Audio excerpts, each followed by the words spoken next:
ఓం శ్రీ మాత్రే నమః. అందరికీ నమస్కారం అండి. ఈ నెల ఆగస్టు 19వ తేదీన ఎన్నో శుభయోగాలు ఏర్పడబోతున్నాయి. ఇలాంటి అద్భుతమైన రోజు ఎప్పటికీ రాదని మన వేద పండితులు చెప్తున్నారు. ఎందుకంటే ఆగస్టు 19వ తేదీన చివరి శ్రావణ మంగళవారం వచ్చింది. ఈ శ్రావణ మంగళవారం నాడు ఏకాదశి కలిసి రావడం, అలాగే ఆరుద్ర నక్షత్రం ఏర్పడడం చాలా విశేషం. కాబట్టి ఇంతటి శక్తివంతమైన ఏకాదశి రోజున వెంకటేశ్వర స్వామిని, లక్ష్మీదేవిని పూజిస్తే మీ కుటుంబానికి అపారమైన సంపదలు కలిసి వచ్చి సంవత్సరం అంతా మీ కుటుంబానికి అష్ట ఐశ్వర్యాలు కలుగుతాయి. ముందుగా ఈ వీడియోకి ఒక లైక్ కొట్టి ప్రతి ఒక్కరూ జై శ్రీరామ్ అని కమెంట్ చేయండి. ఈ నెల ఆగస్టు 19వ తేదీన చివరి శ్రావణ మంగళవారంతో ఏకాదశి ఏర్పడింది.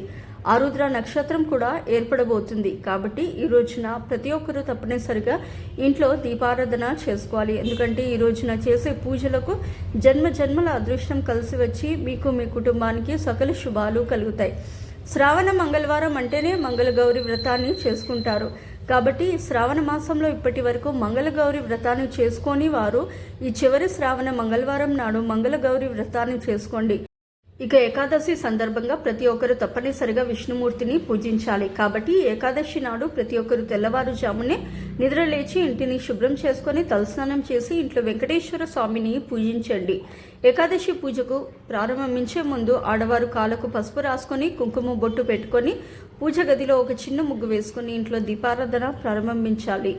మీ పూజ గదిలో ఉన్న వెంకటేశ్వర స్వామిని, అలాగే లక్ష్మీదేవిని గులాబీ పూలతో కానీ మల్లెపూలతో కానీ నిండుగా అలంకరించుకోండి. ఎందుకంటే ఈ ఏకాదశి రోజున లక్ష్మీ నారాయణులను గులాబీ పూలతో కానీ మల్లెపూలతో కానీ పూజిస్తే స్వామివారి అనుగ్రహాన్ని సులభంగా పొందవచ్చు.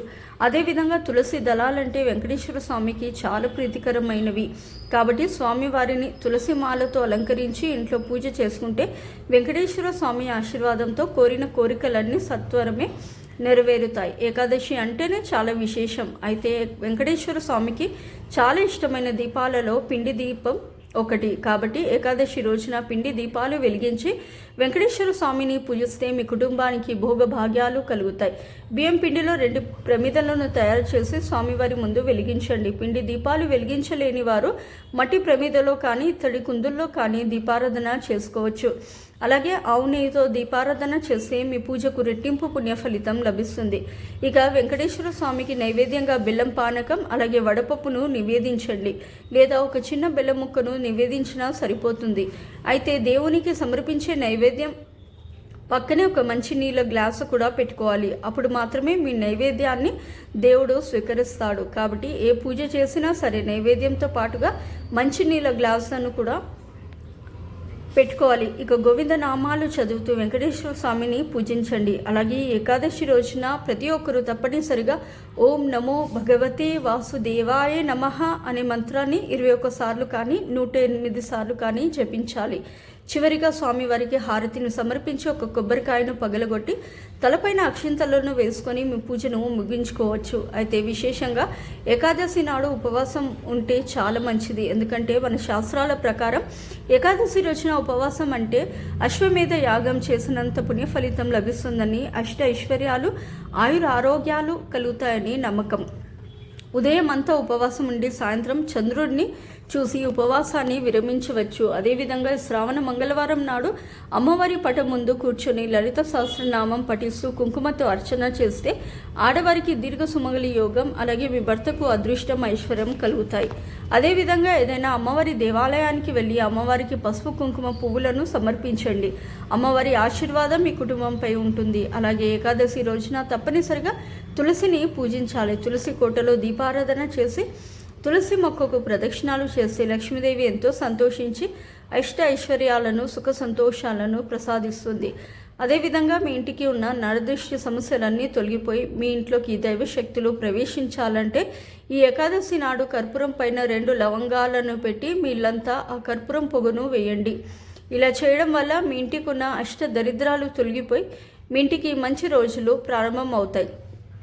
అలాగే ఏకాదశి రోజున తప్పనిసరిగా ఏదైనా విష్ణుమూర్తి దేవాలయానికి వెళ్ళి దేవాలయంలో నెయ్యి దీపం వెలిగించండి. నెయ్యి దీపం వెలిగిస్తే ఆర్థిక సమస్యలు, అప్పుల సమస్యలన్నీ తీరిపోతాయి. అలాగే విష్ణుమూర్తి దేవాలయానికి వెళ్ళి వెంకటేశ్వర స్వామికి తులసి మాలను సమర్పిస్తే ఎన్నో శుభ ఫలితాలు కలుగుతాయి.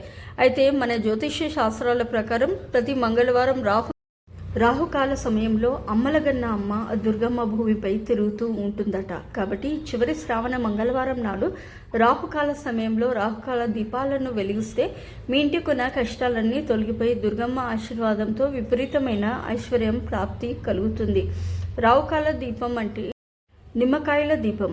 నిమ్మకాయతో వెలిగించే దీపాలను రాహుకాల దీపాలని అంటారు. శక్తి స్వరూపిణి అయిన పార్వతీదేవికి నిమ్మకాయలంటే చాలా ఇష్టం. అమ్మవారి దేవాలయాల్లో మాత్రమే ఈ నిమ్మకాయ దీపాలను వెలిగించాలి.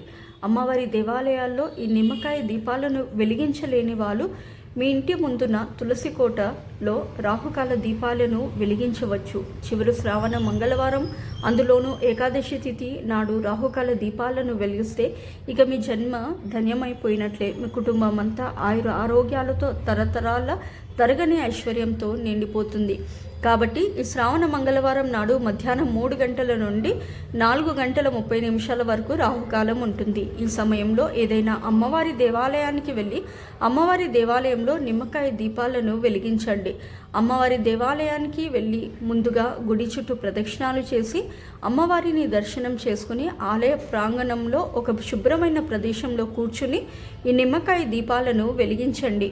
విస్తరాకు పైన నిమ్మకాయ దీపాలను వెలిగించాలి. కాబట్టి ఒక విస్తరాకును తీసుకొని ఈ విస్తరాకు పైన ముగ్గు వేసి పసుపుతో గణపతిని అలాగే గౌరీదేవిని తయారు చేసుకోండి. తర్వాత కొన్ని నిమ్మకాయలను తీసుకొని ఒక్కో నిమ్మకాయను అడ్డంగా 2 ముక్కలుగా కోసి నిమ్మకాయలో ఉన్న గుజ్జు మొత్తం తీసేసి అందులో నువ్వుల నూనె కానీ ఆవు నెయ్యిని కానీ పోసి 9 నిమ్మకాయల దీపాలను వెలిగించాలి.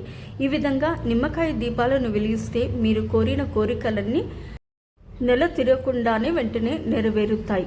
సో ఇదండి ఇవాల్టి వీడియో. ఈ వీడియో కనుక మీకు నచ్చినట్లయితే ప్లీజ్ లైక్ చేసి మీ ఫ్రెండ్స్కి షేర్ చేయండి.